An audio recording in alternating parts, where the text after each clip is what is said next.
that we are going to talk about industries, but I would really not like to use word industry when we are talking about 90s in Slovakia when I'm talking about games, because it really implies something bigger, and I would just use the word market because that's really better. So my presentation is based on the master's thesis that was called Digital Games and Market in Slovakia in the Era of Transition.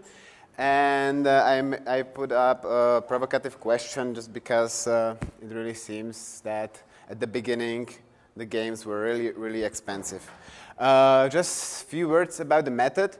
I did some oral history and written history. So I basically read the magazines and I talked to some managers and people that were in charge of the companies that distributed games in Slovakia. So the first important thing, I guess many of you know, but we just have to find out what is transition. Just something for the atmosphere. It was the revolution, of course, and the end of the socialism. It was really a strong era and really important in our history. For me, it's one of the most interesting era in history ever. It started in 1985 in most countries, and it really differs on the researchers when it ends. Like every researcher says something else. Let's say about 2000 is like the most of the transition is over. As you can see from the small graph, that's the graph of the HDP, just for illustration. It really dropped, and it took almost 10 years for Slovakia to get back to the levels it had before.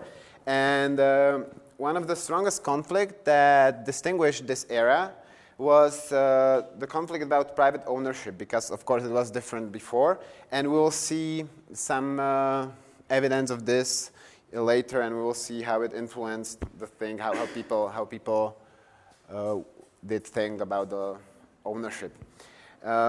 This quote, probably everybody who had something to do with socialism knows the quote that everything belongs to everyone, therefore nothing to no one. And of course, this era was also important because of the end of the censorship and internalization of the old media markets. And this also had some effects on the digital games market. So this is just some really short background so we know what's going on. And we cannot forget one really important thing. The 90s were also really important in games in world, like and in computers. HTTP protocol, Windows 3.0 or 486 IBM computers, they were all released in 91, sorry. And they meant a small revolution. Then, of course, it was graphic cards, sound cards, and everything. And in games, it was really like the main milestone was the Sony PlayStation. We will get to that later. And stuff like motion capture, new engines, and DirectX, which was also really important for spreading video games, I would say. So let's get closer to the topic. What were the challenges of the digital games market in Slovakia? Well, games were not taken as a medium, but the distribution and production remained samizdat, sometimes even in the content. Indiana Jones series, I'm not sure if Jarda Švelch was talking about this time, but that's really favorite topic of Jarda Švelch. All this anti-regime games. Okay, you know what this samizdat? Okay, it is some kind of usually book or some text that is forbidden to be sold in the country. It's on a blacklist, but people are selling or not selling, giving to each other like just copies of a copy, and I don't know, some books that were forbidden were shared like this in Czechoslovakia and in other Eastern countries. And the distribution of games remained this also. But they were still not considered as a medium. So what were the actual challenges? First of all, it was the problem with intellectual property laws. Then it was illiteracy. And the last thing was the accessibility of games. And we'll stop by each for a second. So intellectual property laws. The laws in Czechoslovakia contained phrase computer programs since 1965. So actually it was not a big deal. And it was also explicitly mentioned that copying for own use is legal. It's really written there, and it's still there in every law about computer programs, at least in Slovakia. But still, one of the founders of one shop, he had this really nice quote that, to make it simple, after the revolution, there was nothing, or actually, yes, one big mess, jungle of laws. Before revolution, nobody could do nothing, I mean in business. And suddenly, everyone, everything, but nobody knew how. And I think this is not something that's only typical for video games market. This was all over the time in the time all over the, well, everything, like, you know, the messy era, let's call it like that.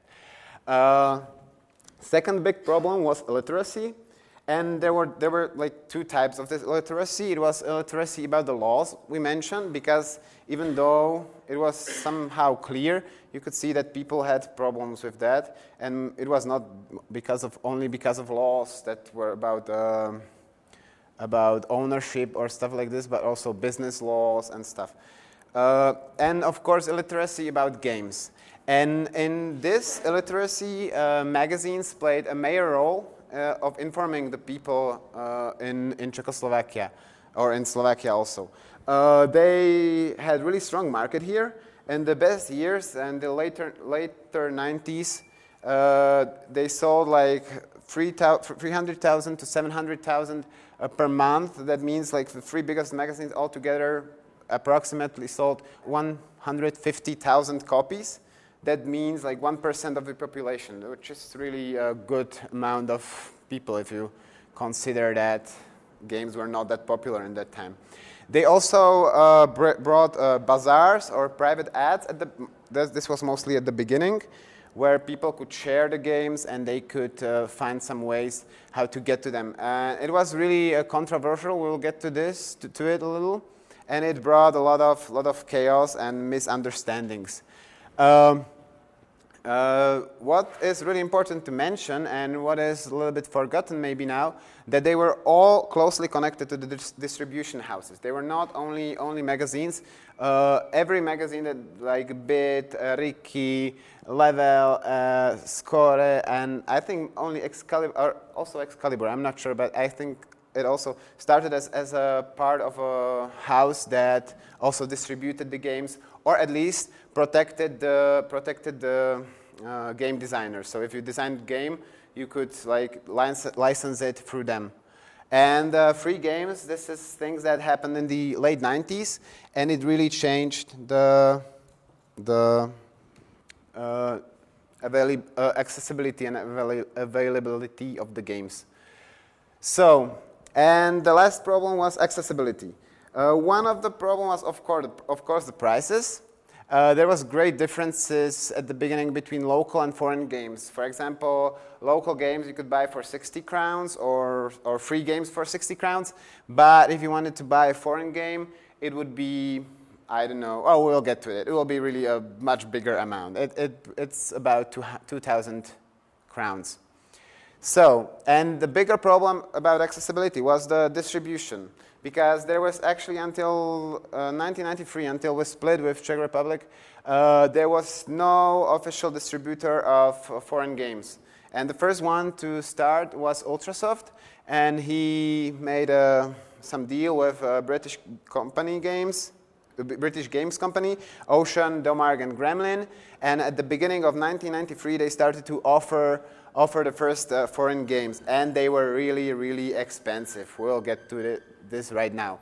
So here you can see the line with the average payment, average salary at the year. So at 1989, it was 3,000, almost 3,500. And the new game costed 150,000 crowns.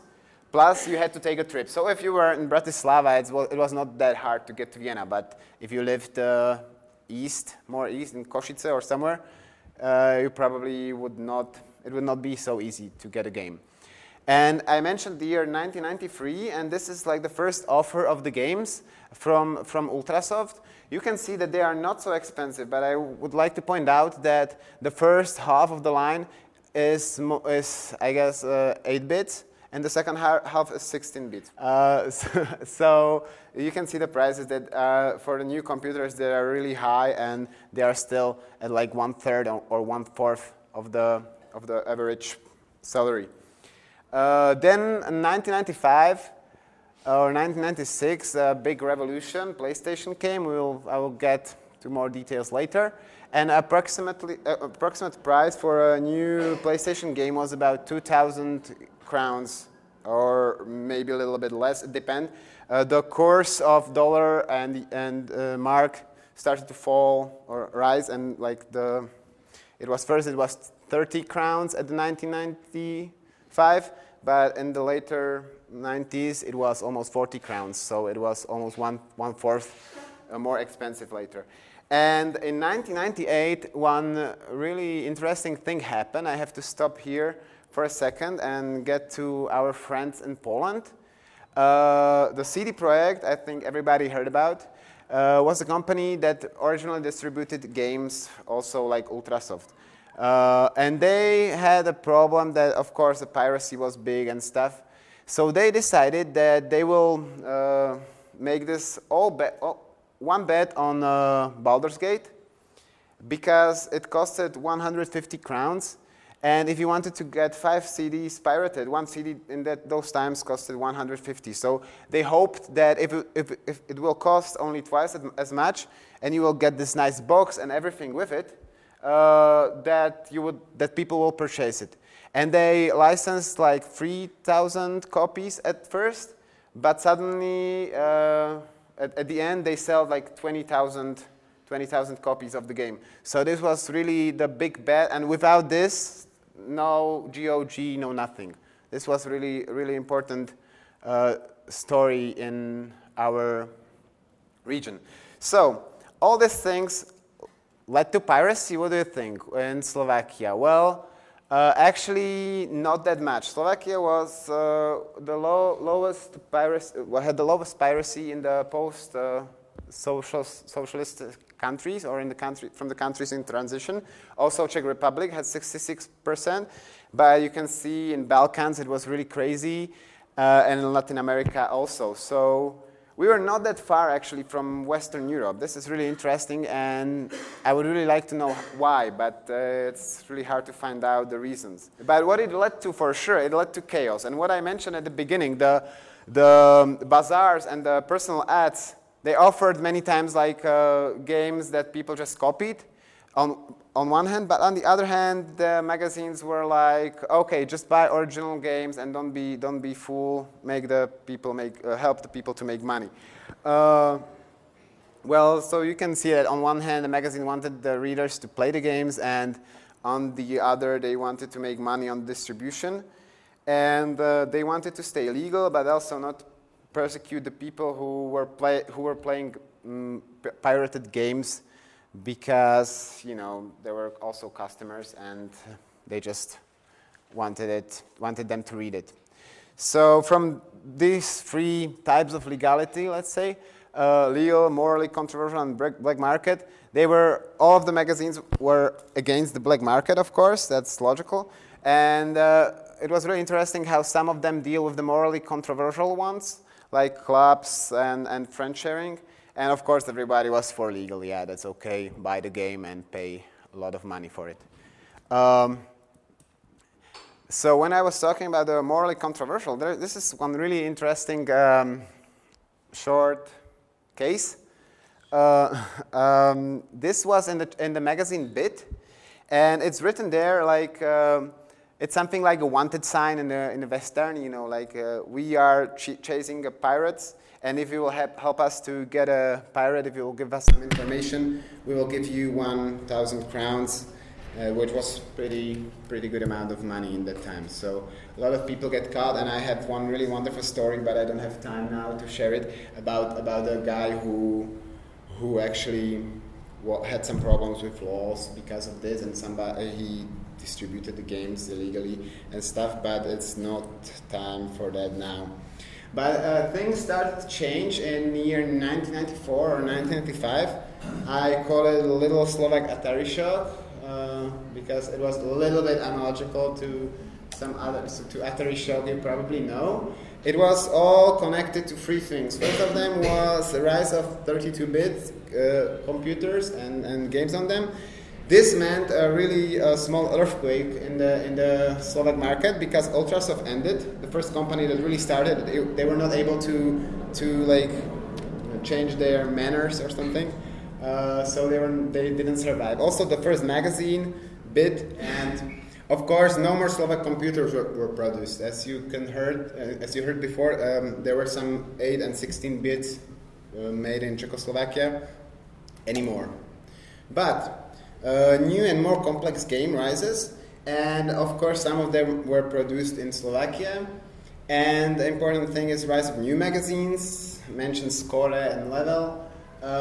They were all Czech, and they really brought a different perspective on games. We will see which one it was. Another thing that happened in the mid-90s was the rise of stone shops. First stone shop where you could actually buy games was this Blue Box, and it was like a revolution. Yeah, you can finally go to a shop and touch the game and get it and buy it. Then it was Burlock. It started from a fan base, and Bontonland you probably know. It's a like a big company that distribute media, and that's the word I would like to point out. They distribute media, not computer game stuff. This is another nice quote. How did the people from Burlock get to even doing this? Because first it was shot with fantasy and sci-fi like literature, and they just found out by some survey that people like to play games, so we'll try it. And now, as you from Slovakia maybe know, Burlock is now selling only games. It has like 10 or 15 shops around the Slovakia, and they don't sell almost anything else. They have some books and stuff, but still it's more or less games. And the third milestone was, of course, PlayStation. You all know that they started to focus on new markets, and they had really strong marketing. And there's also really nice quote that actually illustrates how Sony was not prepared, or how they did not know what to do with us.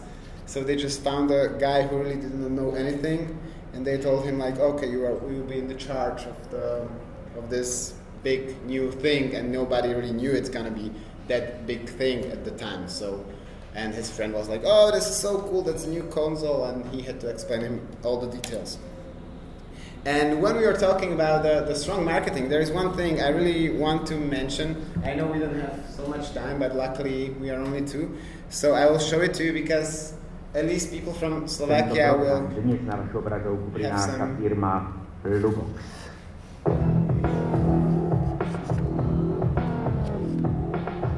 This is a show that ran on Slovak television, and it's a show about kids playing games. It's really terrible. It's really like, when I was watching it, I was laughing a lot. But everybody loved it in our times. 10, 15, správně, 15 krát, je to neuvěřitelné, už 15 krát. Se na vaše magické oko dostala naša velká. Okay, they are terrible. It's like really, really awful. But we loved it. Everybody watched it, and they were playing games on the Sony PlayStation.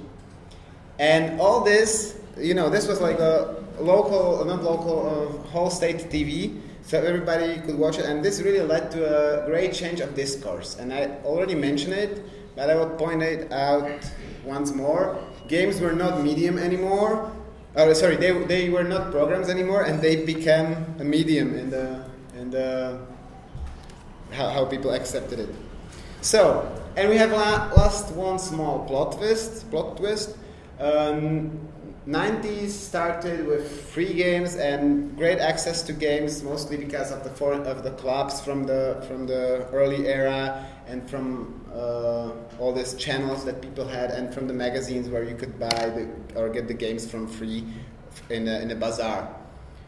But the plot twist came, and at the late 90s, free games raised again, because there were lots of shareware CDs just sent out for a really cheap amount of money, so I would say it's almost for free. or you could get a game and CD with the computer games magazines. And it's still now a tradition here in Czech Republic. It's really, or Czechoslovakia, sorry, or Czech Republic and Slovakia. Yeah, it's really a tradition. And now magazines had to have a full game, and everybody is now waiting what's gonna happen because Level, the one magazine that I mentioned before, stopped to purchase full games. I think like last volume. So we will really see how it's gonna end because Score, the second concurrent, still has like 3-4 games every volume. So it's really a great amount of games that you can play and don't have to pay or buy them. So I'm getting to the end, and to conclude this all, it was also impossible at the beginning to get original game. The piracy was really controversial. I couldn't get deeper to these talks, and you could really see when I was getting through the magazines, it was really interesting to see like how they said something on one page, like do not copy, it's not legal, we have new law or something, and 3 pages later they had a bazaar where people were like, oh, I will give these games for free, just send me a diskette and I will copy you all the games I have. So it was really controversial, but still the piracy was lowest to the region, at least if we consider the survey. From the mid-90s, the only obstacle in purchasing games became price, and in this time also the paradigm changed. Games became accepted as medium, which is, I think, the most important thing in our talk. And they also become spread thanks to the magazine who informed, distributed, and later added free games. So actually it was really easy here to get a game at the after the 90s. So thank you for attention. That's it. And yeah, I hope we'll meet on the after party. Yeah, thank you.